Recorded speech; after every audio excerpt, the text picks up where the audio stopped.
Anything that appreciates in value, anything that produces cash flow, that's an investment.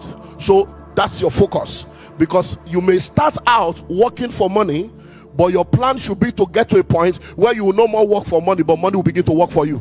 Is to get to that point where the income from your assets and your investment is enough to take care of you. Instead of you working hard for money, let money work hard for you. Wise people invest money. This is just a reminder to leave your comments under this video, like, share, and subscribe to this channel for more inspiring videos like this. Thank you. You are buying both straight, your life is not straight.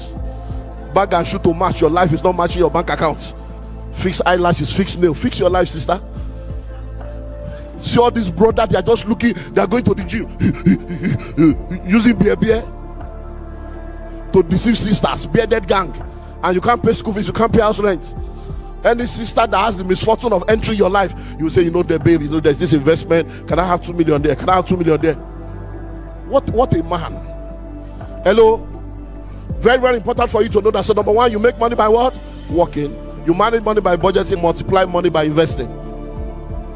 You multiply money by investing. Investing is sending money on assignment for a return. So as you begin to move through life, you need to know that investment is what you are going into. Now, what's an investment? An investment is anything that appreciates in value. What's an investment? An investment is anything that produces cash flow. Anything that appreciates in value, anything that produces cash flow, that's an investment. So that's your focus, because you may start out working for money, but your plan should be to get to a point where you will no more work for money, but money will begin to work for you. Is to get to that point where the income from your assets and your investment is enough to take care of you. That's the financial statement. That's the number she's talking about. So if you know that you need 2 billion to take care of yourself every year, you then have assets and investment that brings 2 billion.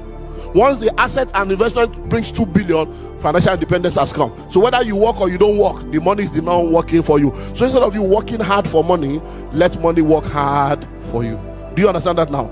So how do you make money? How do you manage money? How do you multiply money? So what do you invest your money into? There are 3 different things you can invest money into, but let me talk to you about 3 of them. Or maybe 4 because of time. Number 1, maybe 5. Number 1, invest in yourself. People ask that question over and over again. What do you think I have to make? How do you think I can put the money into? And invest in yourself. Say you have 5 million. First take 500,000. Buy book. Carry the book, go to reading camp and spend 7 days. Just carry water. No food. That's your food. Man shall not live by bread. Carry water. Just be drinking water and be rich so that your brain will open up. Because open heavens is not open sky. Open heaven is not open cloud. It's open consciousness. Thy heaven over thy head. So that your brain will open. That's why it's called open heaven. So that you have understanding. So that software of poverty that is ruining your life will be removed. Because poverty is a spirit, poverty is a mindset, poverty is an habit, poverty is a lifestyle, poverty is a state. And the spirit of poverty can be dealt with by prayer, but the mindset of poverty, prayer cannot do it. Because ignorance is not a demon, you can't cast it out. So when you have the mindset of poverty and all you are thinking of, let me just marry a rich man, you will suddenly realize that wealth is not sexually transmitted. That marrying a rich man does not make you rich. You are a poor woman married to a rich man. So if the man, listen to me, if all you have is your husband's money, you are a liability. If that man dies today, can you live the same quality of life you are living now? Can your children go to the same school? Can you pay the same house rent? If you don't have it, then I'm a slave queen. You will soon be slaved by poverty. So number 1 is what? Invest in yourself. Invest in your financial intelligence. Invest in your gifting. Invest in your potential. Invest in skills development. Because if you know better, you will do better once you have that understanding. Number 2, invest in entrepreneurship. Entrepreneurship. Look at different things you can do to offer products and services that will offer value to your world, because money flows in exchange for value. So invest in entrepreneurship. Now, when we talk about investing in entrepreneurship, you don't have to be the owner of the business. It is better to own 10% of a billion than to own 100% of 1,000. So you don't have to be the owner. Imagine when Flutterwave and Paystack came up. If you only own just 5%, you know where you'll be today. In 2019, March, April, Zoom went public. Not many people took them serious. 1 year later, by March, April of 2020, as a result of COVID, Zoom entered another financial stratosphere. Many of the people you are calling billionaires today, from the Microsoft to all of them, Jeff Bezos, they don't even own up to 20% of the business you are calling. There are people that own 5% making money, you don't know their name. So entrepreneurship does not mean you must go and start a business. I'm the damaging director. No, that's not what we are talking about. Carrying complimentary car, I'm an entrepreneur. House rent you can't pay, school fees you can't pay. Obolo, one share, go and look for a job and just be collecting 250 and plan your life. Hello? Think about it. That man you are looking down on in traffic that is selling gala is richer than many of you. You are wearing suit and tie like a 21st century slave on a salary scale, and inside an official coffin that you call official car, and you are looking down on somebody in traffic. But what they are making every day, if they multiply it by 30, is more than your salary. Many of those women you see in the market, some of them borrow money from microfinance and they pay 5% every month, and they have never defaulted. That's 60% per annum that they are paying. Do you know what it means for you to carry 500,000 and say, Mama, I just your business? And if you have 500,000 with 10 of such people, do you know what will be coming? Many of you don't understand. Just want to have, I want to rent shop, complimentary car, COO, CEO. What's your problem? Hello? So entrepreneurship. So you don't have to own it. You can be a co-owner. You can go into fractional ownership. Just 10% equity of something big. That's your own part of the pie, and you are good to go. Next is to consider money market and capital market. You see, people don't know that the Nigerian stock market has been doing well. Globally right now, we are one of the top markets in the world today. All you are hearing is bad news, bad news, bad news, bad news. You join people to be talking what you don't understand. Hello? So you can do stock market, you can do money market, and you can put money in all these different things. You get 17%, 16%, 12%. And your money is there, and it's bringing something for you. The next one is what? Real estate. Real estate. Real estate is the only real investment. That's the only real investment. All other investments, they are just coming behind. Because if you are not in real estate, you are not in business. That's the only business. Name any business in this world. Every business is a real estate business. It's because you don't know. So to me, I'm into education. It's the school, not real estate. It's the hostel, not real estate. So me, I'm a medical doctor. Hospital, not be real estate. I'm a pharmacist. The pharmacy is not a real estate. Me, I'm into hospitality. It's the hotel, not real estate. It's the restaurant, not real estate. It's the event test, not real estate. He said, no, you don't understand. I'm a politician. It's the parliament house, not real estate. Me, I'm a man of God. Church, not be real estate. I'm into IEC, where your tank farm is in not real estate. Me, I'm into transportation. The road, not be real estate. Car park, not be real estate. Airport, not be real estate. So there is no business on earth that is not a real estate business. So once you understand, you go into real estate. A city today was a village yesterday. A village today will be a city tomorrow. You don't wait to buy land. You buy land and wait. If Lagos is not working, come to Abeokuta and come and buy. If Abeokuta is not working, move to Osun, move to Oyo, go back to your village. You can do farming. Hello? So there is so much that can be done in real estate, and then you make money. And then finally, intellectual property. Invest in your own brainchild. You are so arrogant about wearing designer clothes, designer shoes. When will they start wearing you? Say, no, this my shoes designer is Louis Vuitton. When will they start wearing Shade? So this bag, is Gucci. When will they start wearing you today? When will people become proud of wearing you? What's your own brainchild? What's your intellectual property? What are the things that came out of you that people must pay to partake of it? So that's what you begin to do. You make money by what? Working. Either for yourself or for other people. You manage money by what? Budgeting. You multiply money by investing. I hope with these few points of mine, I've been able to convince you and not confuse you that you can do better. Thank you. God bless you. Let's start.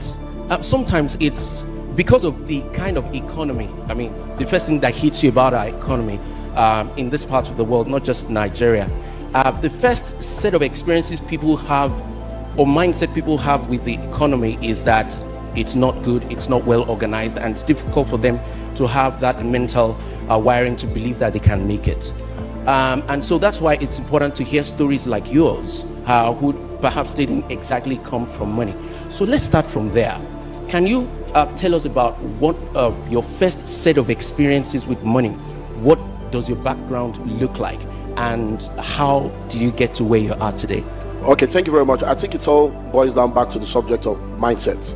I'm the firstborn in a family of 8, 5 biological, 2 adopted, 1 away match. So we are 8 altogether, at least to the best of my knowledge. We still had to ask my father. I had to send 2 of my younger ones to him. I think last month to say, go and ask this man. He's now growing old, so does he have any other one anywhere? Should we be expecting? Just. So we are first of 8. So we come from a middle class family. My father was a custom officer, and he was a custom officer that did not steal. He was not born again. He was not stealing. Double jeopardy. This is just a reminder to leave your comments under this video, like, share, and subscribe to this channel for more inspiring videos like this. Thank you. All the other custom officers that I knew along with him were all building houses and stealing money. The man refused to steal. Born again, you're not born again. Thief, you're not thief. So you are wondering, what are you doing there? But for me as an individual, I just saw money from the point of the environment. Go to school, get a good grade, get a good job, make money, and then if by a stroke of luck, you probably just make it. But my story changed in 1997, 98. Because like I say to people, if you are not married and you are poor, there can be a lot of excuses for your stupidity. Because you have a lot of people to still help you. You can crash in Jimon's house, spend one night there. You can just go and eat breakfast somewhere else, lunch somewhere else. But you can't do that as a married man with responsibilities. So I became frustrated. And then I cried out to God. I said, God, I'm tired of poverty. I really want a way out. And God gave me some assignments, which are part of the book. But 2 things that were very key is to get a new Bible. And I'm going to show you from Genesis to Revelation my own wealth creation plan. And that was the first thing I did. The second thing he asked me to do was to study the life of rich and wealthy individuals on earth, individuals and families. Find out what did they do to become rich and how have they been able to perpetuate their riches. And that was the shock of my life. So for 8 months I was like a madman into 1998, and I realized that every rich and wealthy individual on earth, they all did the same things. Success leaves clues. I realized that number 1, they were all men and women that work for themselves. None of them were salary earners. So I knew that I have to have a rethink about the subject of salary. Number 2, none of them had only one source of income. They had multiple streams of income. Number 3, every one of them without fail had real estate as one of the things that helped them not just to create wealth but to retain their wealth. So I said, okay, no problem. If you do what successful people do, you become successful. I did the same thing. In 3-4 years, my story changed. So for me, even though I came from a middle class, low income family, the first thing that had to happen was that change of mindset, change of understanding, because you have to become it to attract it. And once I had that understanding, that became the software that ran every other thing that I did. Every other thing was just application of what I've learned. And that's how I got here. Clap if you want to. And I think you should. So I want to ask, because it looks like sometimes people have a blockade. We see a lot of intelligent people who are broke. They are doing well they can reason well. But you are an advocate of common sense. And so, can you help us unpack the difference between intelligence, common sense, and wealth? Application, consistency, and mentorship. A lot of people know what to do, but they don't do it. They're very intelligent to explain everything, but if you ask them, are you doing it? They're not. Do you understand now? There was a program that took place somewhere on the African continent recently, and the president of the country was on the panel, and they asked the president of the country a question, and in answering the question, he said that all the African continents can come together, work together, do commodity together, and this and that. And then they asked him, so why didn't you start it? He stopped. He doesn't have anything to say. When you go online, or you listen to radio programs morning or evening, we have a lot of these phone-in programs, and you realize that every time there is a topic, when people call, hello, my name is John, yeah, what do you have to say? That's the problem. All these people, everybody's complaining. So what do you think will be done? That's the problem. And that's not new. When you go to the FRA, Free Readers Association, at the vendor stand of newspaper, you see people, they're very intelligent people. They are all postulating to it, but they don't do it. Go onto social media, you see a lot of stupid people talking with 200 naira airtime. Put a program online now and say money matters. Put date, time, and venue. Put it there. The first thing comment will be is when. Where is the venue? They don't even have enough brain to read what they are seeing. So the problem is, number 1, action. A lot of people are very intelligent, but they are not doers. Number 2 is consistency. That you have done it and it did not work does not mean you should stop doing it. Whatever is right, keep doing what is right. When it is working, when it is not working, until it begins to work. And number 3 is mentorship.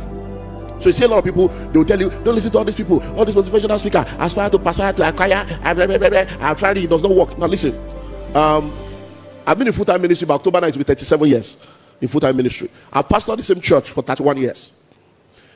As I am today, there are still poor people in my church tomorrow. Because everything you say, after you are finished, they want to come and collect money after service. All those things you are saying is not for them. They are not ready to do, they are not ready to be consistent, and they don't have mentorship. So when you see a lot of people, so let me say this. At the point in our church, we were doing multiple marriages because we decided that we can only do marriage one Saturday in a month. So sometimes we do 3 marriages. So years ago, we did 3 marriages one Saturday in August. 1 year later, 2 of the people had already gotten pregnant and they had a child. One of that couple did not have a child for 18 years. And I looked at them face to face every Sunday. 18 years later, they are twins. Now, what do you do to have a child? Consistently have sex with your partner, you will have a child. That's the principle. Sexual intercourse between husband and wife is the principle for pregnancy. But they did it for 18 years and they didn't have a child. Is it because sex does not produce child anymore? No. So sex is not a scam. The reason why the sex did not work for them is because there were other underlying factors that was not allowing the principle to work. So the fact that you did something once and it did not work, as long as it is the right thing, keep doing it. If it's not working, find out why it is not working. Don't fight the principle. So people are fighting principles. Just because you did it, you didn't say it's a lie. This one is a scam. That's why it's a scam. After 10 years, you'll still be a pessimist, but nothing will change. So that's the key. It's action, consistency, and mentorship. A mentor is someone that has achieved what you want to achieve. A mentor is going to be up there looking at everything. You know, like Google Map works based on satellites. So when you are going, it will tell you, no, you can turn here because there's a traffic now. That's what a mentor does. They have an overview. So whatever you are going to that is not working, they say, no, don't worry. This is the way it works. Pull by this, do this. And that's so. But people, they don't act, they are not consistent, and they don't have any mentor. Let me wrap up with this. When you are in primary school, you have teachers. By the time you enter secondary school, you have teachers. Once you enter university, teachers expire. You have lecturers. We don't teach university, we lecture. But by the time you leave university, you now have coaches and mentors. So a lot of people stop learning when they left school. When you graduate, there will be no more teachers, there will be no more lecturers. You now need to intentionally, the same way you went to look for a school and started paying school fees, you have to intentionally now look for a coach and a mentor that has achieved what you want to achieve, that has gone to where you want to get to, say, look, I want to submit to you the same way I submitted to university. And then you pay with time, you pay attention, and you pay with money. Can you say it again, sir? You pay time, you pay attention. You know, when you went to school, you were not the one paying. Yeah. Your parents paid the money, but you paid with the time and attention. But now that you have graduated, you will pay with your time, you pay attention to what they're telling you, now pay with money. They will now be the one to coach your life into the next level. That's the way it works.